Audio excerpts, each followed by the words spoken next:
माझ्यासारख्या भारतीय जनता पार्टीच्या सर्वसामान्य कार्यकर्त्याला विधान परिषदेची उमेदवारी मिळाली, एक तर मी संघटनेत काम करणारा कार्यकर्ता आणि ह्या संघटनेतील काम करणाऱ्या कार्यकर्त्यांना या ठिकाणी भारतीय जनता पार्टीच्या नेत्यांनी कार्यकर्त्याचा केलेला सन्मान असंच मी मानेन।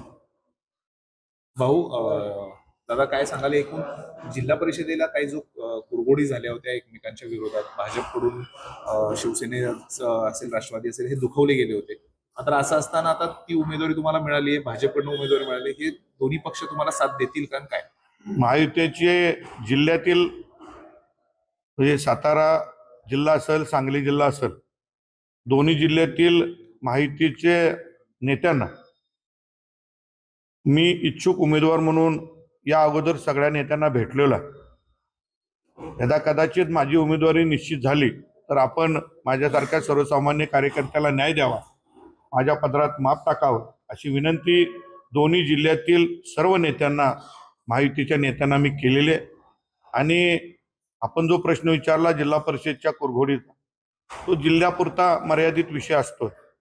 ही राज्याची निवडणूक आहे आणि महायुती जो निर्णय घेईल तो या ठिकाणी राबवला जातो असं आहे। त्यामुळं मला नाही वाटत की आता जी आमच्या नेत्यांची नावं घेतली महायुतीची, सर्व नेते माझ्या पाठीमागं ठामपणे उभं राहतील असा मला विश्वास आहे। तुम्ही आता सुरुवातीला सांगितलं की तिकीट का मिळालं, तरी सुद्धा इतर मातब्बर सुद्धा इच्छुक होते या तिकिटासाठी, तर तुम्हालाच तिकीट का दिलं गेलं, काय तुमचं? नाही, बघा, कार्यकर्ता म्हटलं की सगळेजण त्या ताकदीचे, त्या लेवलचे।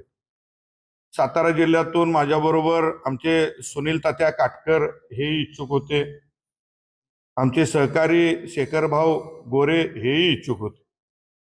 सांगली जिल्ह्यातून त्या ठिकाणी भारतीय जनता पार्टीचे अध्यक्ष जिल्ह्याचे सम्राट महाडिक बाबा इच्छुक होते आणि गेली 3 पिढ्याचा ज्यांचा आमचा संबंध आहे आणि आमच्या शिवशेजारी ज्यांचं घर आहे, आम्ही एकत्र राहतो, असे आमचे नेते आदरणीय पृथ्वीराज बाबा देशमुख हे सुद्धा या ठिकाणी इच्छुक होते। परंतु तिकीट कुणाला तरी एकाला मिळणार होतं।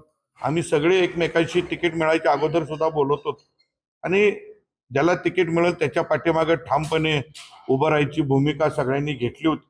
शेवटी आम्ही भारतीय जनता पार्टीमध्ये इच्छुक उमेदवार सगळे काम करत होतो। भारतीय जनता पार्टीचा जो निर्णय होईल त्याच्या पाठीमागे ठामपणे उभं राहायचं हीच शिकवण आम्हाला या ठिकाणी संघटना म्हणून दिलेली आहे आणि त्याप्रमाणे माझी खात्री आहे की मला तिकीट मिळालं नसून आम्ही 4-5 जण जे इच्छुक होतो ते उमेदवार आहेत असं समजून सगळेजण काम करतील असा मला ठाम विश्वास आहे। जिल्हा परिषदेच्या निवडणुकीच्या निमित्तानं खरं पाहायला गेलं तर नाराजी आहे का, तर आहे। मी जरी म्हटलं की नाराजी नाहीये तरी नाराजी आहे।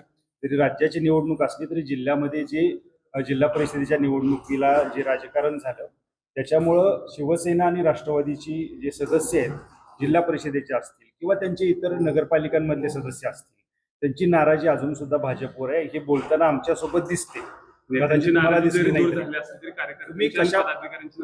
तुम्ही कशा पद्धतीने ही नाराजी दूर कराल, कारण निवडणूक ही तशी मोठी आहे। सातारा जिल्ह्यामध्ये गेली 32 वर्ष मी एक सामाजिक आणि राजकीय क्षेत्रात कार्य करणारा छोटासा कार्यकर्ता, अनेक पदावर मी काम केलेलं आहे आणि त्या माध्यमातून जिल्ह्यातील सर्व छोट्यामध्ये सर्व पक्षीय छोट्या मोठ्या कार्यकर्त्यांचा माझा संपर्क आहे, संबंध आहे।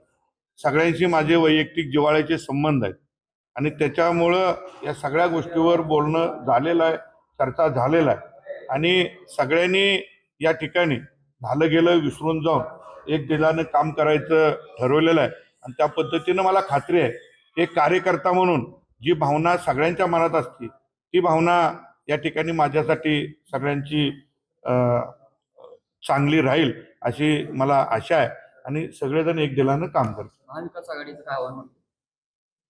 महाविकास आघाडीचा आता उमेदवार कोण पुढे येते काय अजून त्याच्यावर काही विचार केलेला नाही। धन्यवाद।